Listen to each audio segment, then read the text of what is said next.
Me resulta un poco incómodo estar hablando de la disolución del matrimonio con un religioso. Pero bueno, así es la cosa, es el padre Pedro Ignacio Lobo, presbítero de la diócesis de Posadas. Bienvenido, buenas noches. Buenas noches, Gustavo. Pedro.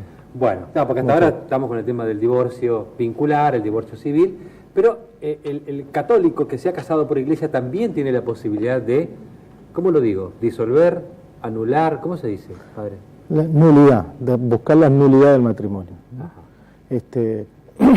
La disolución es una posibilidad que se contempla, está contemplada por el derecho canónico, pero para casos de muerte de alguno de los cónyuges. Claro, en este caso estamos hablando de cosas distintas. Claro. ¿no? El Papa Francisco ha decidido agilizar estos trámites, ¿no?, que son gratuitos. Exactamente.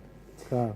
Y se hacen en Posadas se hacen, ¿no? Aquí. Sí, ahora por sugerencia del Santo Padre, el obispo de Posada ha decidido crear un tribunal, el que me llamó a formar parte, y se lo agradezco desde ya, para estos casos que son, para ver estos casos de nulidad con la reforma que hizo el Papa Francisco. Le pido que trabajemos con ejemplos, diría mi profesor. Sí.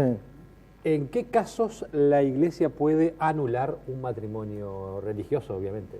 Claro, bueno, para que un matrimonio sea válido, tiene que ser hecho de una forma válida, hecho por una persona hábil y que pueda manifestar su consentimiento.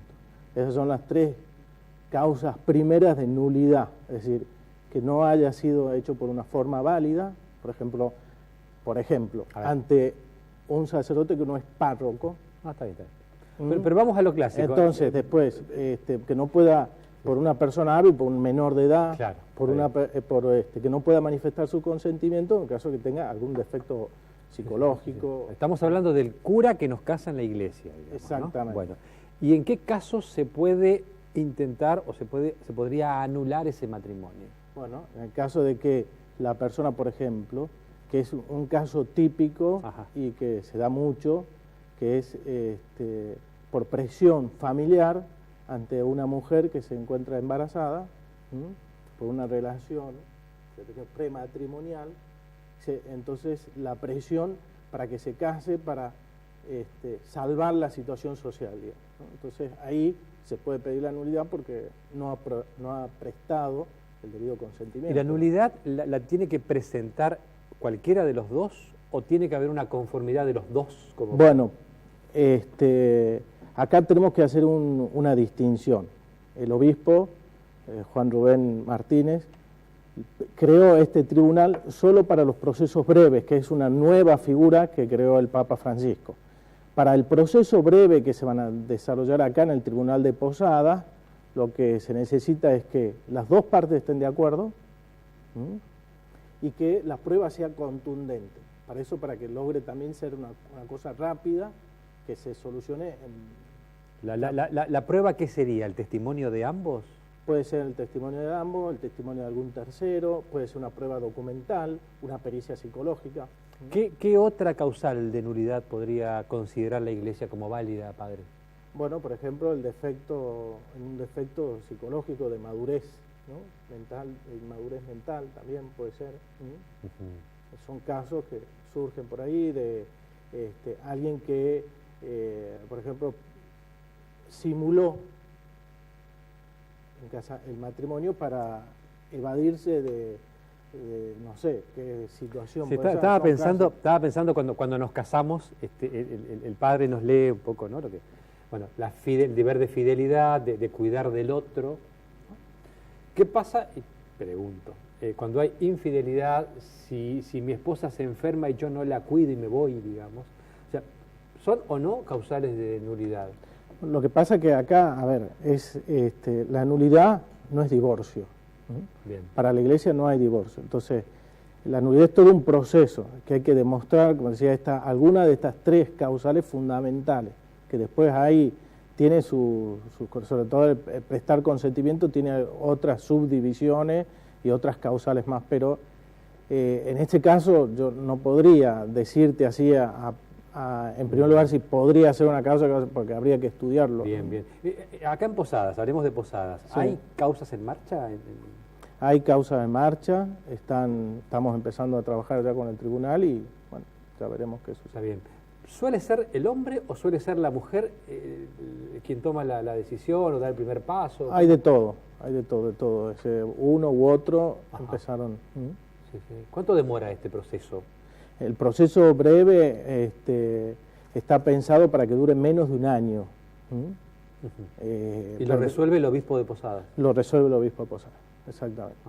Y a partir de ahí, una vez que la Iglesia aprueba esta nulidad, ambos están habilitados como para volver a casarse por Iglesia. Exactamente, sí. Si se determina, si el juez, que en este caso es el obispo, llega a convencer y a buscar la verdad formal del asunto, es decir, bueno, decreta la nulidad y las personas pueden contraer nuevo matrimonio canónico. Estaba pensando una de las frases más famosas en un casamiento, que se utilizó mucho en el debate de la ley de divorcio, me acuerdo, es esta frase que todos hemos escuchado en algún momento, que el hombre no separe lo que Dios ha unido.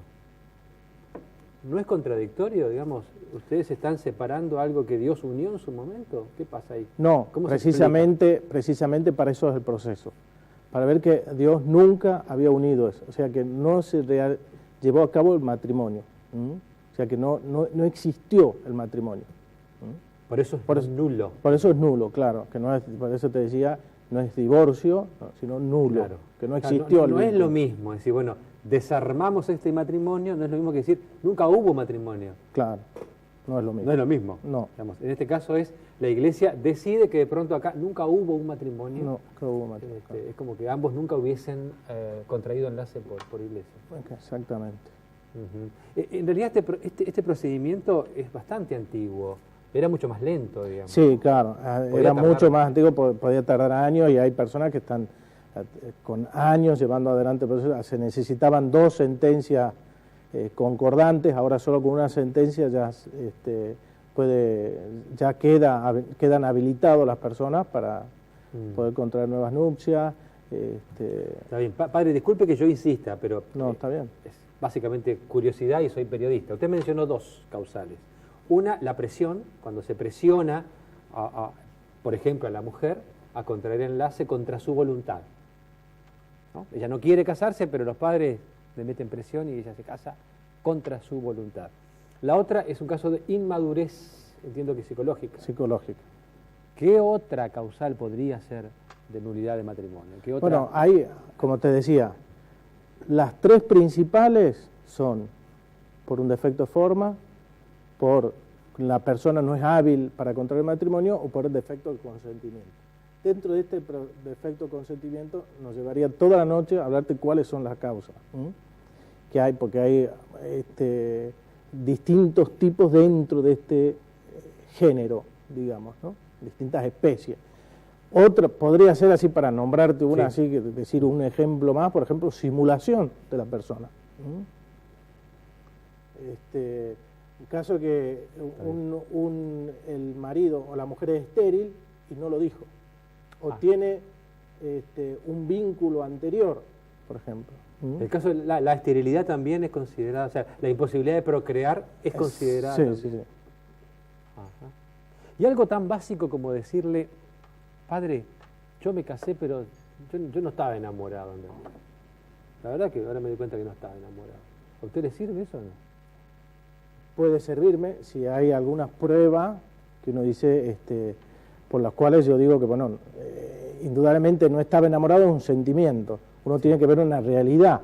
Si al decirme ese no estaba enamorado, quiere decir que yo no di el consentimiento a hacer lo que la Iglesia quiere a través del matrimonio, ¿no? Está bien. Ahora es importante porque que los dos estén de acuerdo, porque si uno dice una cosa y otro dice otra cosa, ahí se complica un poco, ¿no? Ahí se complica y sería no por el proceso breve, sino se irían, como fue siempre, se irían al tribunal interdiocesano, que es funciona en Corrientes, y proceso para ver y llegar a un acuerdo, porque puede haber... Usted tiene aproximadamente 30 casos en estudio, digamos, ¿no? Se han presentado 30 casos. ¿Por qué cree que el cristiano está haciendo esto? ¿Porque quiere volver a casarse por iglesia? ¿Porque quiere quedar en paz con Dios? ¿Porque quiere ser padrino de bautismo de un sobrino y no puede? ¿Por qué cree que la gente hace esto? Mira, son todos sistemas, yo lo que creo y lo que estoy viendo, así ya en los años de experiencia, es que hay mucho dolor detrás de esto. Uno no puede reducirlo a una cuestión simple como esta que me nombrás, ¿no? Mucho dolor de las personas detrás de un hecho que falló en la vida. Entonces yo creo que hay que ser prudente para no... Seguro. La última pregunta, quien quiera iniciar este trámite, que esté viendo y quiera iniciar, ¿dónde tiene que dirigirse? Tiene que ir al obispado, que los días miércoles atiende la comisión judicial, atiende de 10 a 12 y de 16 a 18. Bueno, ahí está para ser asesorado y para... Perfecto. Padre, impecable lo suyo. Gracias, muy clarito todo, así que muy amable en venir. Muchas gracias, gracias a ustedes por invitarme. Nos queda un corte, ¿no? Vamos al último corte y después creo que si podemos tener la comunicación con la mamá de Karina, de Alem, lo haremos, por supuesto, y tengo un par de mensajes también para leer.